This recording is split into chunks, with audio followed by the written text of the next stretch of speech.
It's pretty crazy. But as we get back to the story of Abraham and his interaction with Lot, we get a little bit of a picture of when God might lose hope. So let's put the verses back up on the screen. Maybe verse 23. Okay, continue. Okay, we can go there. Yeah, Abraham approached him and said, "Will you sweep away both the righteous and the wicked? Suppose you find," and this is, Abraham's a little bit bold here. He's like, okay, let's find out a little bit of information from God. He says, "Suppose you find 50 righteous people in the city. Will you sweep it away and not spare it for their sake?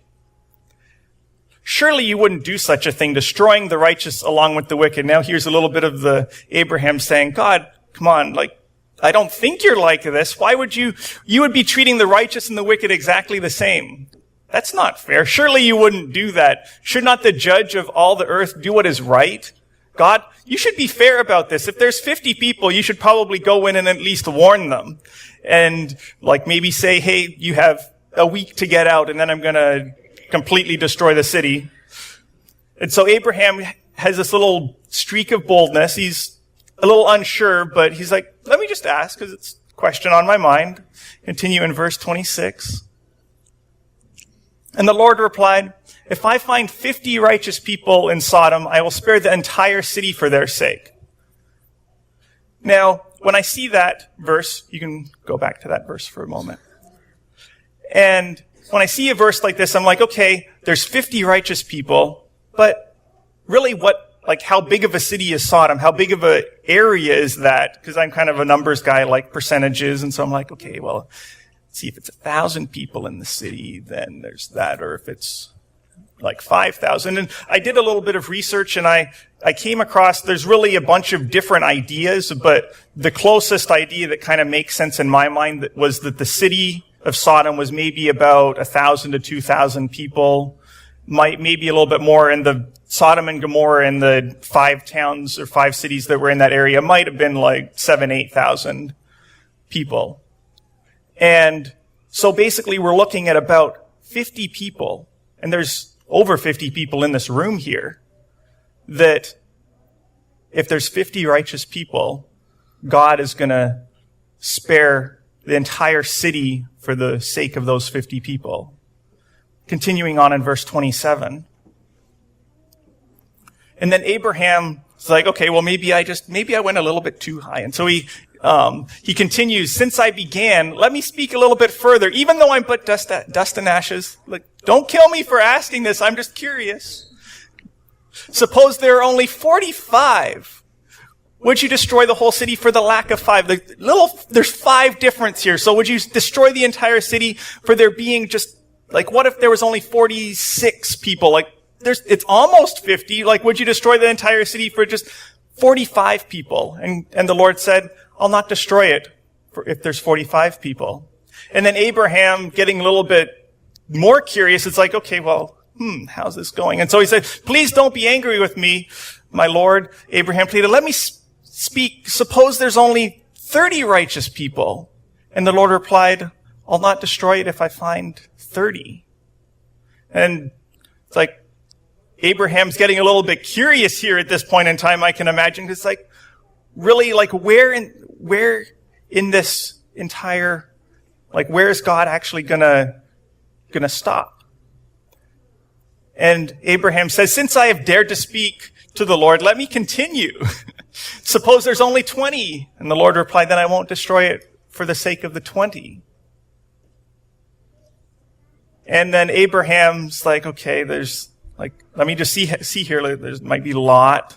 Then there's Lot's wife. Okay, let's see. Okay. There's Lot.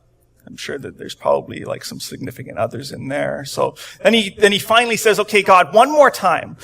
Please don't be angry if I speak one more time. Suppose only 10 people." It's Lot, his wife. So suppose there's only 10 people. There's got to be 10 people for and then the Lord, "Suppose there's only 10 people." And the Lord said, "Then I won't destroy it for the sake of 10. This is absolutely amazing in my mind, because as we look at this interaction, 10 people who are righteous in God's eyes is enough hope to spare all of the wicked. And that just baffles my mind. Because in my life and in my mind, I often have the question and the doubt, what can I really even do? What can I do with my story? What does God have as a purpose for my life? I can tell you, as a little tangent side note, speaking up front was not ever one of those things that I had in my future, because I'm much more comfortable behind a soundboard. But really, like, we read this story and we say, okay, what is God thinking when there's 10 righteous people? But we see very similarly when Jesus came, he picked 12 disciples, it whittled down to 11 as he died and was resurrected. And those 11 people transformed an entire empire. And really, that in and of itself baffles me. Because as a church family, there's easily more than 10. There's more than 50. There may be like 70, 80 people. I'm not sure what the count is. And that's plenty of people for God to say there's hope for this valley. But really, as we look and as we read, and I'm going to kind of summarize what happens with the rest of the story. The two men get down to Sodom. They meet Lot at the gate, and the sun's getting ready to set, I imagine, and Lot's seeing these guys. He knows that they're special and he knows that they're outsiders. And really, the idea or the only probable reason that Lot was ever actually accepted into the city of Sodom and Gomorrah when he moved in there was because of his vast wealth, his flocks. And so they saw him come and they saw that he was rich. And so they're like, okay, well, you can kind of be here, but you're still going to be kind of an outsider, but we're not going to, like, as long as you just leave us to do our thing, we'll leave you to do your thing. And they kind of had this little working arrangement. But Lot saw the two men and he knew that they were special. And he's like, come stay at my house. And the men are like, no, we're going to stay in the city square. And the city square was the absolute worst possible place to stay. Most people or most cities had a city square and it was a place for travelers to stay. But with the city like Sodom and Gomorrah that basically was completely opposed to any outsiders, if you stayed in the city square, it basically marked you as a target for harassment, any sort of sexual immorality, depending upon if you were a guy or a woman or anything like that. And for any sort of torture, basically their internal laws said that they could go as far as to kill you. And so Lot knows this and he's like, you don't want to stay at the city square. Like, no, we're going to stay at the city square. And Lot finally convinces them that they don't want to stay there, but enough time has passed that there's other people who had seen these two travelers. And so the entire city comes and bangs on Lot's door. And Lot pleads with the city to not do horrible things to these guys, but they don't want to listen to him. And that's the defining straw as far as the angels were concerned. And they said, okay, we're going to destroy the city at sunrise, get your family out. And if you read the story, I didn't realize this until I had read the story really closely, the angels actually drag Lot and his wife and Lot's two daughters out of the city. Like they were taking too long to get their stuff ready. He's like, we got to go. It's happening at sunrise. And 4 people was enough to evacuate, because that's all that was found in Sodom who were righteous. And really, Lot's wife, her heart was still in Sodom, and she didn't make it out alive either. And there is a point in time that's coming where God will come back and he's going to put an end to all of this. But while there's still hope, while there's still a group of us here, there's actually a reason for us being here. What if our presence, our rubbing shoulders with people who we work with, our presence in the company, our presence in Meridian, our presence here in the Treasure Valley, is what's actually giving the rest of the Treasure Valley a chance? What if we are the hope of the Treasure Valley? What if, while there's still hope, we understood that the Treasure Valley is being spared for our sake? Really, we could even say that the whole United States is being spared for the sake of a small group of righteous Christians.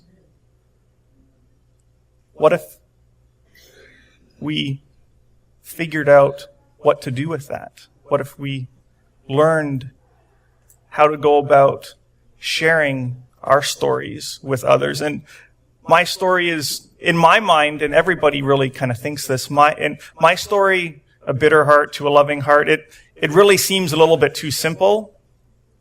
And oftentimes we take a look at our story and we say, that's just way too simple.